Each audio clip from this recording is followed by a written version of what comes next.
All right, it's bonus mech time. Getting all the way to the end of the Steiner Scout Squad list. And I wasn't going to leave out the Atlas, was I? Got to get that big, chunky bad boy in there. One of the most iconic mechs in the world.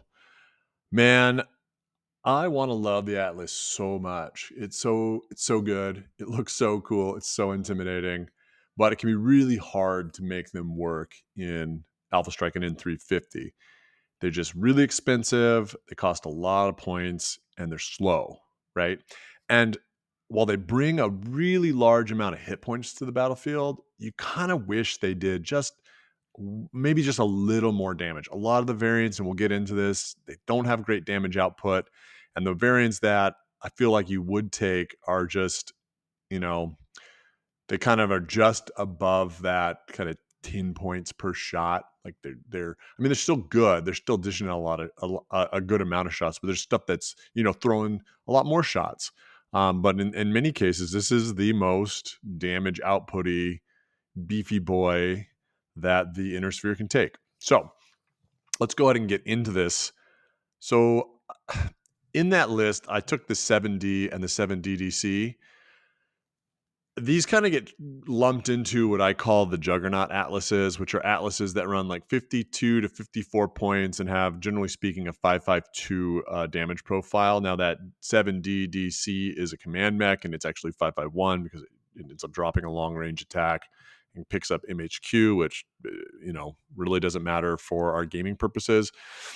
But so generally speaking, we're talking about a 52 to 54 point mech. All of them are 52. The 7D, the 7DDC, the 7S, and then the 8D is 54 points. And that's because that 8D picks up case and TSM. So these things are pitifully slow. 6 movement at best for these juggernaut ones. There's a couple variants that pick up 8. They're just okay, right?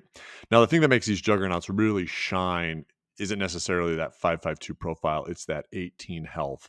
And it is armor forward, which is nice to have 10 of that into armor instead of the other way around, because this thing can take some crits. This thing can soak some crits up over time, whether it's through armors or just taking structural damage. And that's one thing to keep in mind when you're running these things, is that they will degrade over the course of the game because they're taking crits. Now, whereas, units that have 12, 10, 8, 6 hit points typically don't degrade as hard over the course of the game because they die before they can have the crit stack. Now, that 8D also picks up an OV of 1, which is, for what it is, it's there. You throw it when you die, or, in a pinch if you really need to pick up an extra shot. All of them have IF1 for what it's worth. I don't personally use it a lot. The 7D has a rear of 1-1, while the 7S has a rear of 2-2, which actually I think is decent. Like, if you compare those two together, they're basically the same, except the 7S picks up that rear 2-2, which is, these things get outflanked a lot because people, one, they don't want to get hit with 5 damage, but also, like, you kind of need to stack those attacks against them to bring them down, because 18 hit points is no joke to chew through. So to have a rear 2-2 on that 7S is actually pretty good. I mean, I'd throw that specifically for that one into the pros, right? Like, it's going to help protect you from things, or maybe even deter you from things that get around to your back. And then the 7D, of course, it's got the 1-1 rear. I don't think that's particularly fantastic, if you're going to split your fire and shoot out the rear, but if there's nothing else to shoot, or you really need to try to get one last shot on a hovercraft or something that got behind you, like, it's available, right? So the pros of this thing clearly are the beef it brings to the battlefield. That 18 HP is like I said, it's no joke. It really gets your HP and in your list, it gets them up there, right? It does good damage, right? It's right around that 10 points per 10 points of mech for each point of damage that it does, right? So we like that. It's kind of getting into that area. It's not quite as efficient as, say, like the Victor, which is sub 10 points, right? Or the Guillotine, which is sub 10 points. But what this thing is bringing that those things aren't is all that beef, right? The model's very tall. It can see over a lot of terrain. And this can be a drawback because it, it can attract a lot of bullets in its direction, but it also, because it's so tall, it can see over a lot of terrain. It can get shots on targets that other mechs that are shorter might not be able to get. Um, it's a huge distraction for your opponent. It really is. Like they see that on the board and they just feel like they got to deal with it. And if you're playing it right, it can be a lot to chew through.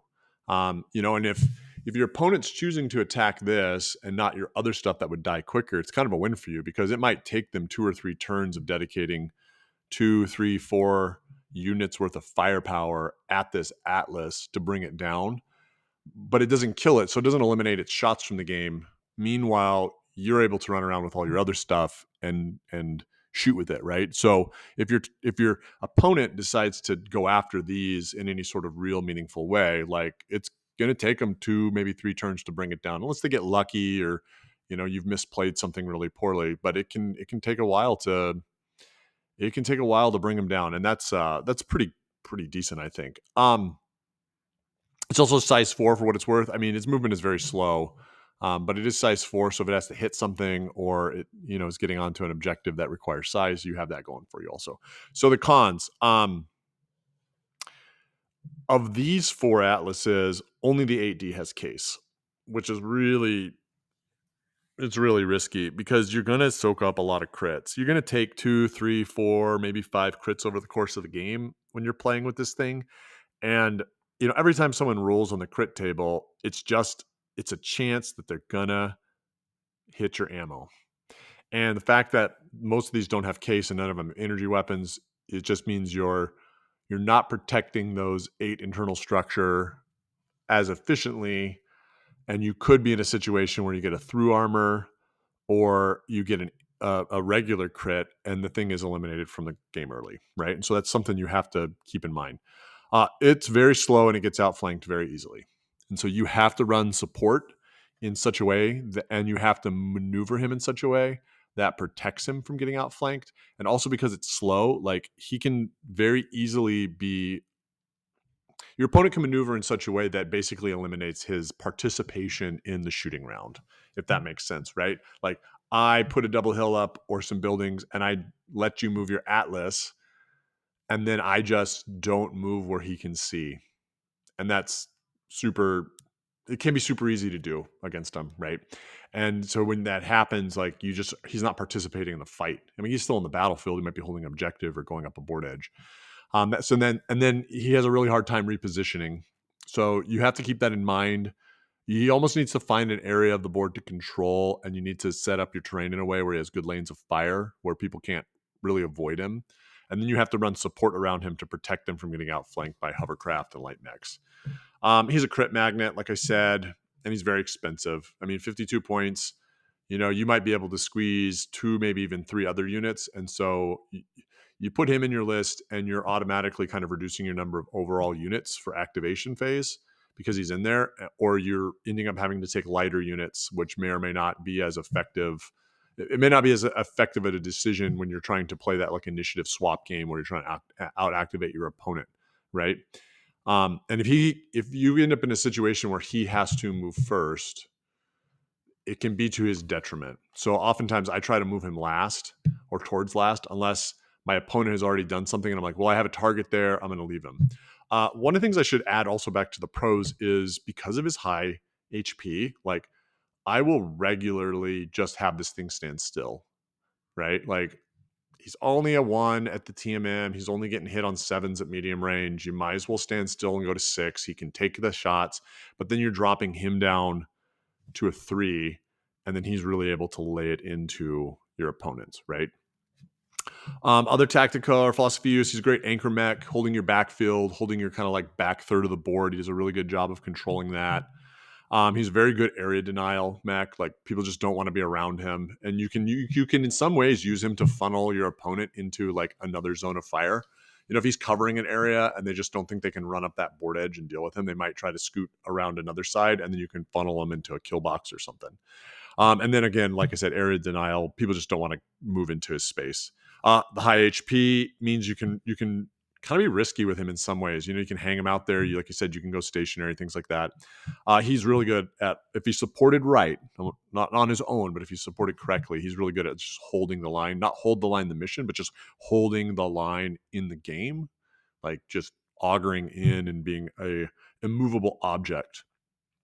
When I run him, I like to run him with a good number of skirmisher mechs, your heavies that move 10 or mediums that move 12, even some hovercraft or light mechs to just help support him and whatever he's trying to achieve.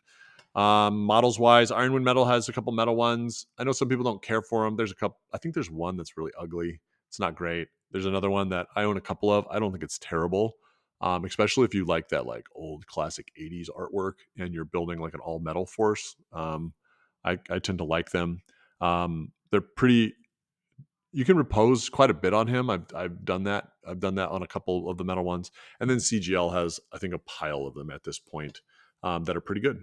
I really like them. I've got 2 in this Steiner Scout list, and I think they look great.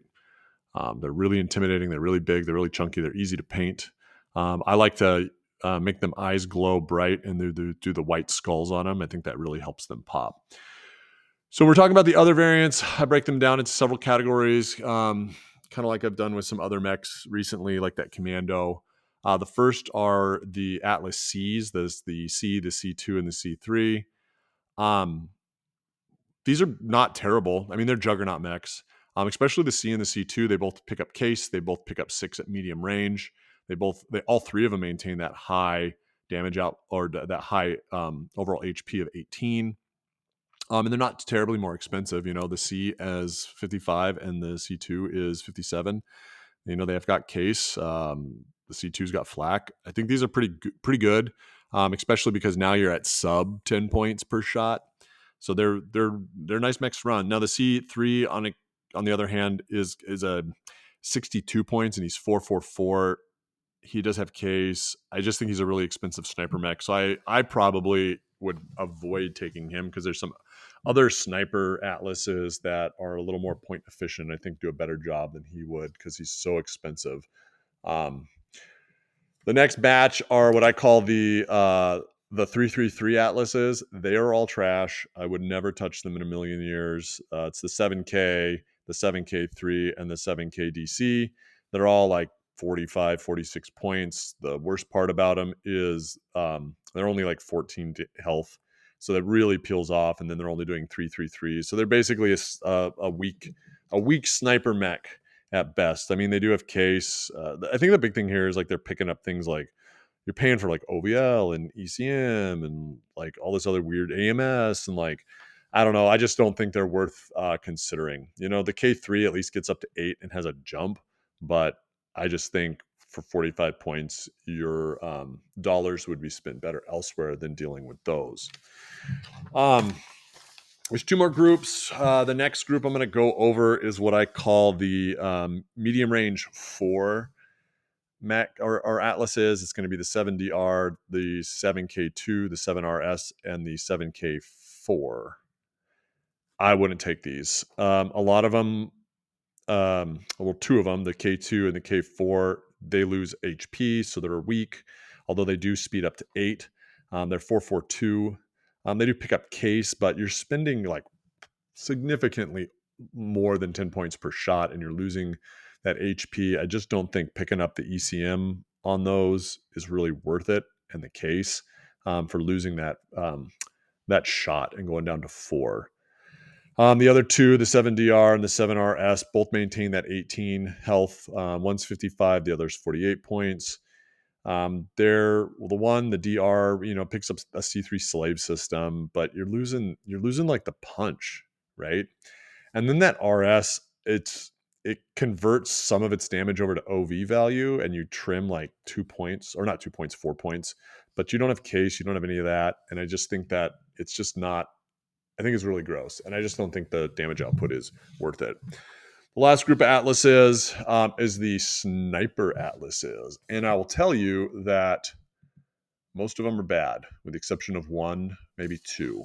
So the ones that I think are bad are the 7C, the 7CM, the 7 S2, the 7S3, and the 8K. And the biggest problem with these is the HP is not as good. They're like 14 and 15 HP.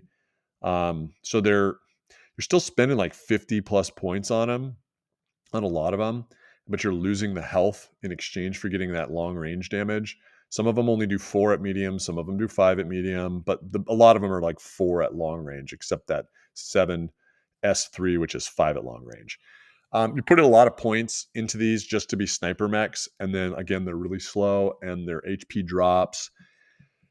And you're not really going to skill these things down because you're going to like just blow out your budget with them. Now, some of them do pick up case, which is nice. You know, um, of those 5, if I was to take one of them, it would probably be the 7S3, just because it has a volume of long range shots and it has case and it has ECM, which is not bad, but it is 54 points, which is a lot to deal with. Especially since you're only bringing 15 points to the table instead of that 18. But he would be a potential option out of those. I think the other ones I'd avoid. You're paying for a lot of C3 in there, and I guess if you were running a C3 build, he wouldn't be the worst mech in the world. I mean, there's a master in there, there's a slave in there, but the problem is just the overall point. You can find other mechs that do long range 3 and 4 damage for significantly less points that also have C3 systems, right? And so you're spending a lot of points on those things. The two that I actually really like, or I think are much more attractive. Well, one of them really. The other one is the 8KE. It's 53 points. It picks up case, and it's 444. So it's 1 point less than the S3, and it's a 444. So it is throwing 4 damage at long range. It does have case. It is full health at 18. But you'd probably, at that point, for only a point more, drop the health and pick up the S3. Although, honestly, I probably wouldn't take either of them in a build. Now, the one I love is the 7S4. It's 55 points. It's 444. And it has an OV of 1 for what it's worth. It picks up that HP, or brings it back in line at 18. But what I love about this thing is it's case 2, so it's very crit resistant. It has ECM, so it's not going to get screwed with any of that C3 shenanigans. And then the big thing is it has stealth. And I'm going to tell you, when I played at Gen Con's double tournament with my buddy Jairus, we played Torians and I ran this thing. And we ended up winning that doubles tournament. And this thing played a critical role in that because we would hunker this thing down behind a hill. So it was TMM1 in cover. That takes it to 2. Long range with stealth takes it to 4. An Atlas at 4. Basically 4 TMM at long range. So you need 12s to hit this thing. It was fantastic. It was so good. I think I even skilled this thing down so them shots were like hitting even more reliably. And then I would just go stationary. And he was just obliterating things off the board. And what was great about this is I also made him my EXO in doubles, and I would put him in Headhunter and make him a CO or XO2 because he just is so much beef to chew through. But your opponent almost can't ignore him because he's throwing that 4 at long range when I had him skilled down, and it really like made your opponent think and ultimately waste shots on him. And so it was really good, and I think that's probably one of the best atlases in the game, outside of those Juggernaut atlases that we kind of are reviewing here in this video, and then I took in that Scoutland. So if you've played atlases, let me know about it in comments below. Any tips, tricks that you found, what works for you, what doesn't. I know they're very expensive and they can be tricky to get to work because of that speed, but I think there's a place for them. And ultimately, I want there to be a place for them because they're so freaking sweet, right? Hope you enjoyed this video, and may the blessings of Blake be upon you.